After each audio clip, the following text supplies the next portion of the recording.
Oh man, I pray that the Lord blesses you today, Ram City. So glad y'all are here because man, I've just been trying to come up with something to bless y'all with. And this is always impromptu. Like I didn't write anything down for this. I usually try to, but I feel like every time I write some notes down, I don't even go into it. I don't even go into anything that I wrote down. But I really wanted to get into, man, there's just so many words that talk about how you need to speak to yourself. And when you speak to yourself, you need to speak to yourself like how God sees you. Psalm 143 says, remind me of your unfailing love in the morning. Remind me.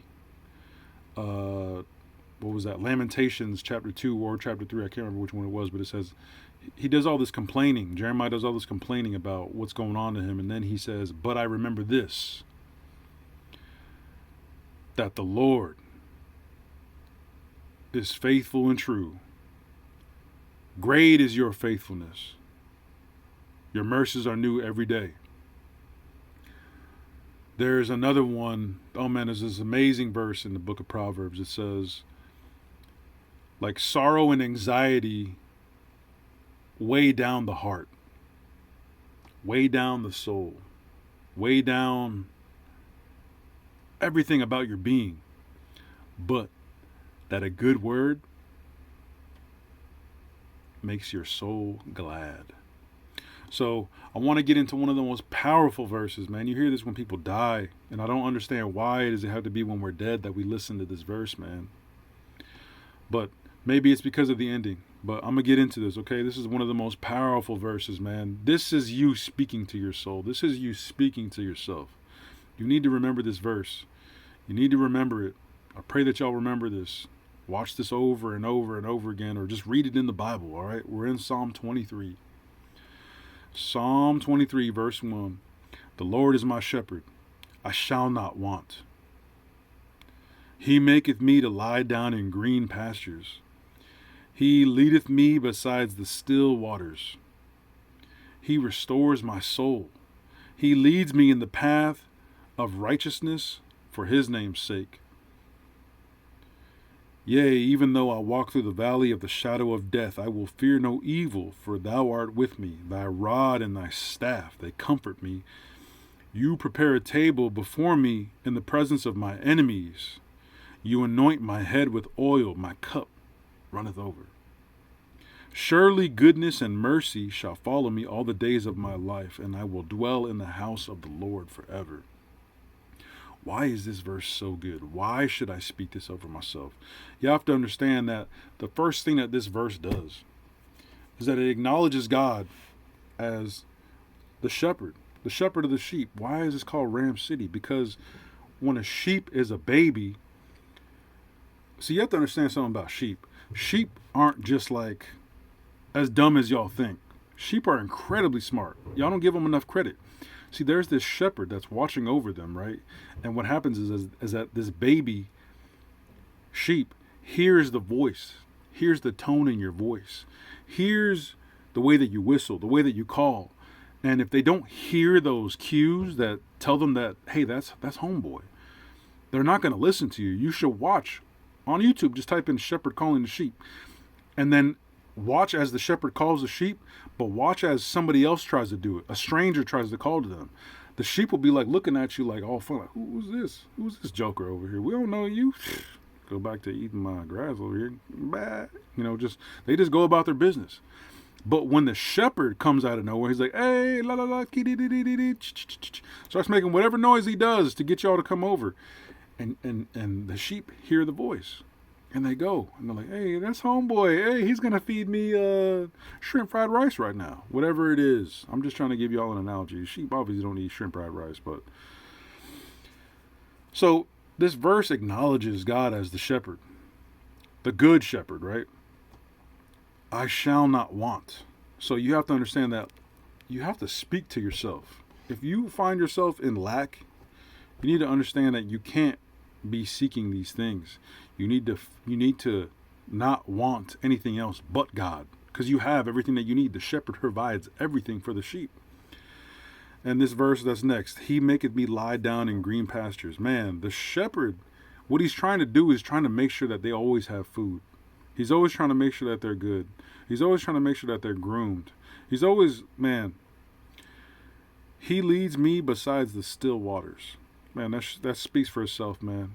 He provides for you food, and he provides for you water. He restoreth my soul. He leadeth me in the path of righteousness for his name's sake. Now, this path of righteousness, you have to understand what a shepherd does to lead you to keep living a long life. He protects you from the lions, and he protects you from the bears, and he protects you from any type of animal that could come your way. He lays down his life. He doesn't really care about his life. I mean, if he's a good shepherd, at least. And that's why Jesus says, I am the good shepherd. I lay down my life for the sheep. When the wolf comes, I don't run away. And it's for his name's sake. You have to understand that, man, this shepherd, especially like in the Bible, biblically speaking, David was a shepherd. David cared for his dad's sheep. And, for his dad's name's sake, I guess, he laid down his life for his sheep. Yea, even though I walk through the valley of the shadow of death, man, that's just speaking about death. I really shouldn't need to make you understand that. I will fear no evil. See, going back to sheep have this one incredible thing about them, is that they're so intelligent and that they actually feel fear. And not only do they feel fear, but they talk to each other. So for instance, like if you look at videos of like sheep on an electric fence, it only takes one sheep to get shocked by the electric fence to warn the other sheep. And the other sheep are not going to be like, yo, don't go by that fence, yo. It's sus. We're not going to go over there because you don't want to get shocked. Which is kind of a bad thing in a sense if you look at kind of how you can condition these animals, but that's kind of a good thing, right? Wouldn't you imagine that if there was a sheep going down into a pit and then all of them just started following each other, like, yo, where'd he go, homeboy? And then like, so anyway, I will fear no evil, for thou art with me. Thy rod and thy staff, they comfort me. So you have to understand what a shepherd does. They have this crook. They have this little shepherd's crook. It's like a little stick. And what ends up happening is that the shepherd, he pulls your leg. He pulls you by the neck. He grabs you by the neck, and he pulls you in the right direction. The rod and your staff, they comfort me. You have to understand also the shepherd is like attacking other animals to stay the hell away. Get away from me, wolf. Laying down his life.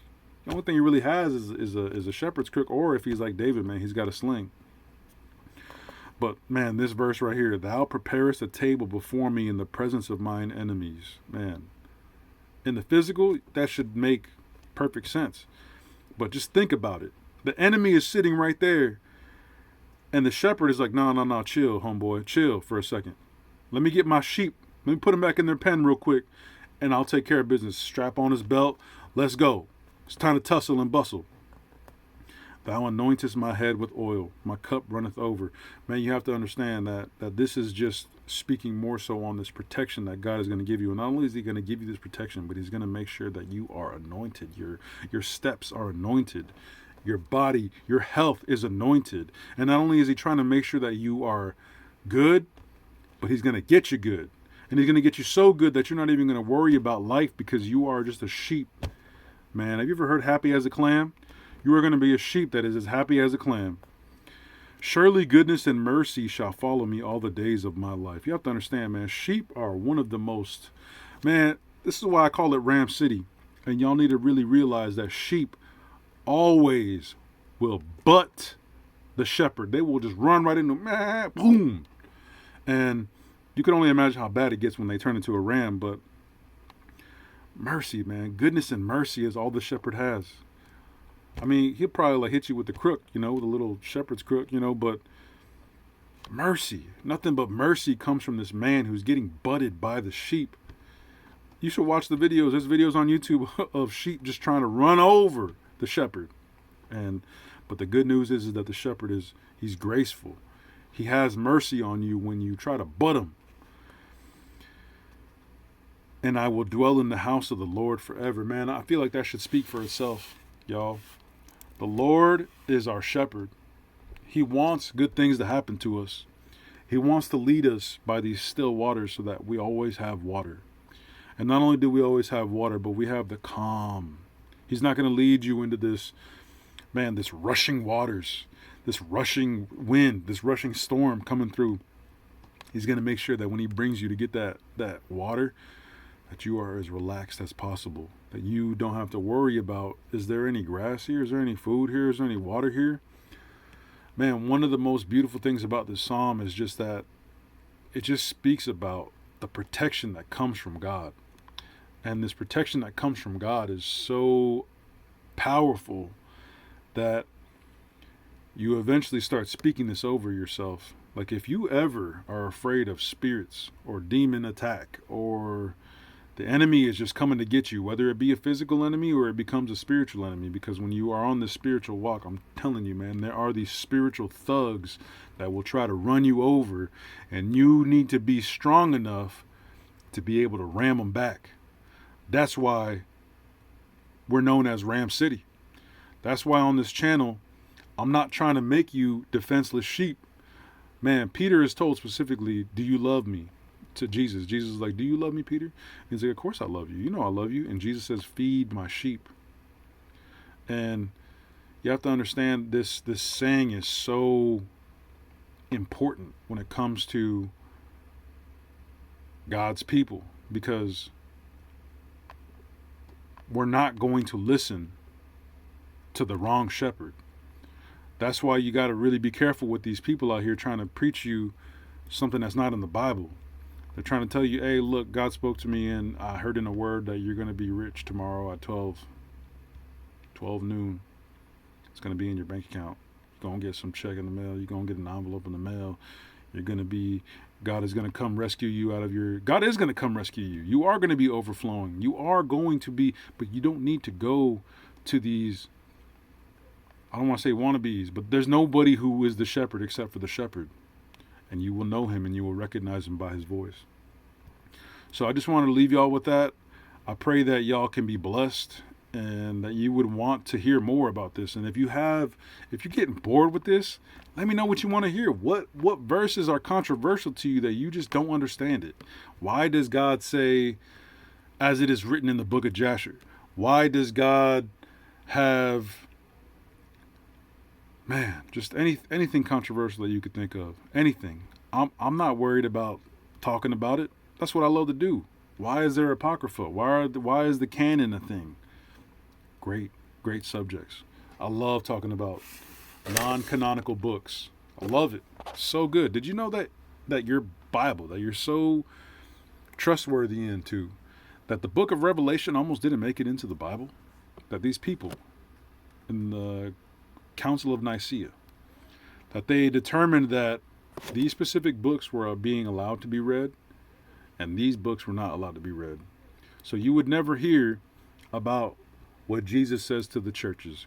You would never hear about the amazing promise of, to the one who overcomes, I will allow him to sit with me on my throne as I sat down with my Father on his throne. You would have never heard that. You would have heard another book. It's called The Shepherd of Hermas. Go look it up. Go fact check me. Be a Berean.